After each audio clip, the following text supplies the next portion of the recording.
Hi everybody, it's Creative Sarah. We're going to make some henna pumpkins. We've got this really cute henna pumpkin transfer, 3 pumpkin cutouts, and 3 super neutral colors. Love, love, love making neutral decor.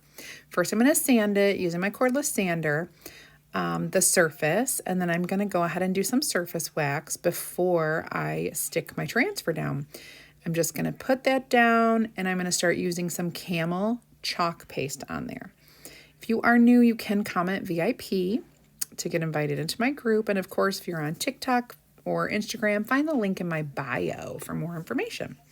Okay, so our first little pumpkin is done. I sanded it up to rough up those edges. Next, we're going to do the big one. Of course, I'm going to sand to distress it and then do the surface wax again.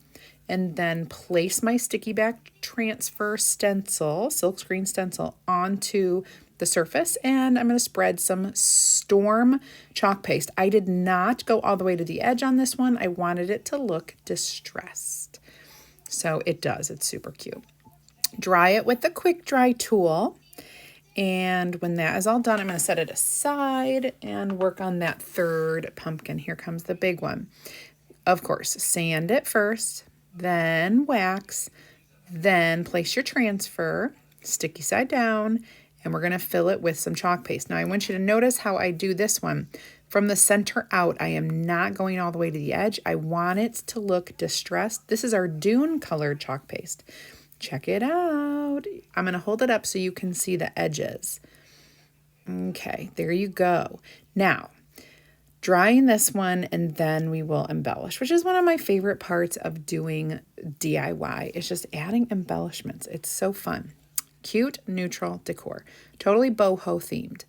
I'm taking some jute in different colors. We have our gray, and we have some regular like burlap color, and then we have some of our off-white baker's twine. I'm tying a few strands around each pumpkin, and then I am going to fray the edges.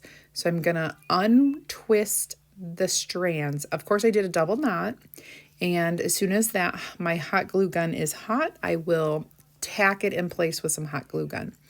I have completely untwisted, unraveled the ends of that jute to make it look really cool. I know it's hard to see in the video because it's fast, but I promise you'll get a good look at the end of the video in the photo.